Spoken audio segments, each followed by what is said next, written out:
நிறுவனரும் தலைவருமான ஐயா KM சுடரமுத்து ஆச்சாரி அவர்கள் உரையாற்றுவார்கள். அவர்கள் சேலத்திலிருந்தும் மரியாதைக்கு சகோதரர் முத்துரத்தினன் அவர்களும் நமது மாவட்டத்தில் வெகு தூரத்திலிருந்து இந்த தென் கடைக்கோடி ஊருக்கு வந்திருந்து நம்ம சமூகத்தை ஒருங்கிணைக்க வேண்டும், கண்டன குரல் கொடுக்க வேண்டும், நீதி கிடைக்க வேண்டும் என்ற ஒரு ஆதங்கத்தோடு இங்கு வந்து உரையாற்ற வந்திருக்கிறார்கள்.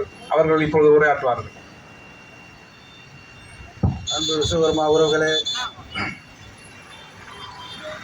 மானிடம் சிறைக்க மக்களாட்சி வேண்டும் என்று வருகின்ற ஏப்ரல் 23ஆம் தேதி நாமெல்லாம் வாக்களிக்க போகிறோம். இப்படி சமூக அநீதிகள் தொடர்ந்து நடந்து கொண்டே இருக்கிறது. அதற்காக நம்ம சமூகமும் போராடி கொண்டே தான் இருக்கிறது. ராணிப்பேட்டையிலே ஒரு சம்பவமும், இதே தூத்துக்குடி சக்காரக்குடியிலே ஒரு சம்பவமும், சாத்தான்குளம் மற்றும் கோயில்பட்டியிலே மனோஜ்குமார், இப்படி பல சம்பவங்கள் நடந்து இந்த சமூகத்துக்கு சரியான நீதி கிடைக்கவில்லை.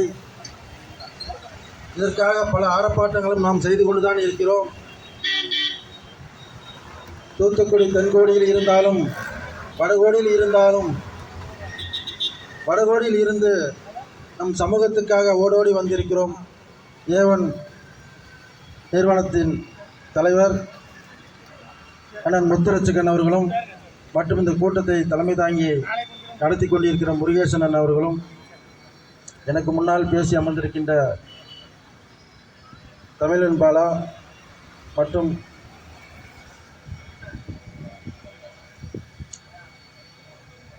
கோயில்பட்டி அண்ணன் பாலசுப்ரமணியம் அவர்களும் அனைவரையும் நிறைய செய்திகளை இந்த மக்களுக்காக எடுத்துரைத்திருக்கிறார்கள். எவ்வளவு போராடினாலும் நீதி கிடைக்கவில்லை, போராடி கொண்டே தான் இருக்கிறோம். இதற்கு என்னதான் வழி அப்படி என்றால், சமூக ஒருங்கிணைப்பு, சமூக தலைமை, ஒரே தலைமையின் கீழ் நாமெல்லாம் ஒன்றிணைந்து ஒரு சமுதாய கட்சியின் மூலமாக போராடலாம் என்பது என்னுடைய கருத்து. ஏனென்றால் ஒரு வலிமையான தலைமையால் தான் ஒரு அரசாங்கத்தை நாட முடியும். அரசு கட்சியால் தான், நம்முடைய சமுதாய கட்சியினால் தான் இந்த அரசு வலியுறுத்த முடியும். சங்கங்கள் எல்லாம் ஒரு சாதாரணமாக நினைத்து கொண்டு இருக்கிறார்கள். எவ்வளவுதான் போராடினாலும் அந்த நேரத்துக்கு மட்டும் நம்மளை பயன்படுத்தி கொண்டு ஓட்டு உரிமைக்கு மட்டும் விஸ்வகர்மா தேவைப்படுகிறார்கள். நமக்கான உரிமைகளை கேட்கும்போது அது கிடைக்காமல் போய்விடுகிறது.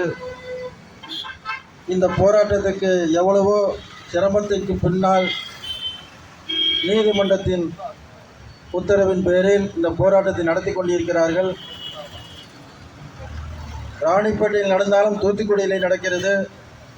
இப்படி தமிழகத்தில் எந்த கோடியில் நடந்தாலும் தென்கோடியில் ஆதங்கப்படக்கூடிய நம்மளுடைய சமுதாய உறவுகள், இவர்களெல்லாம் சமூகத்துக்கு ஒரு பெரும் பெயர். அப்படிப்பட்ட முருகன் அவர்களெல்லாம் இந்த சமூகத்துக்கு நமக்கெல்லாம் கிடைத்த ஒரு மாபெரும் பொக்கிஷம். நாங்கள்லாம் தலைமை பொறுப்பேற்று கட்சிகள் நடத்தி கொண்டிருந்தாலும் நமக்கான ஆதரவுகள், சமூக உறவுகள் இருக்கும் பட்சத்தில் தான் எங்களுடைய கட்சி வலிமையாகும். நான் கட்சிக்காக போராடவில்லை, இந்த சமூகத்தின் மனோஜிக்காகத்தான் இங்கே போராட வந்திருக்கிறேன். அவருக்கு நீதி வேண்டும்.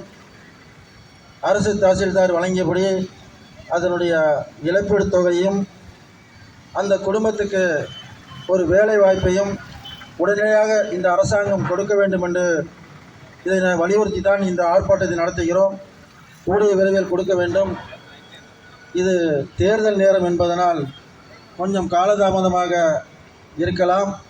தேர்தல் முடியும் பட்சத்தில் இது உடனடியாக எங்கள் சமூகத்துக்கு இல்லை என்றால் இந்த ஆர்ப்பாட்டம் மீண்டும் தொடரும். இதை நாங்கள் விடுவதாக இல்லை. ஏனென்றால் இப்படியே எங்களெல்லாம் ஏதாவது ஒரு சமாதானங்களை சொல்லி கடத்தி கொண்டே போகிறீர்கள். இந்த சமூகம் எப்பேற்பட்ட சமூகம், உலகை படைத்திருந்தாலும் அவருக்கான அங்கீகாரமும் அடையாளமும் கிடைக்காமல் இன்னும் தவித்து கொண்டிருக்கிறார்கள். அரசியல் வேலைவாய்ப்பு இல்லை, அரசு இடஒதுக்கீடு இல்லை, வேலைவாய்ப்புகள் இல்லை. இப்படி எல்லாத்திலும் ஏமாற்றப்பட்ட சமூகமாக இருக்கிறோம். இதற்கெல்லாம் என்ன காரணம்?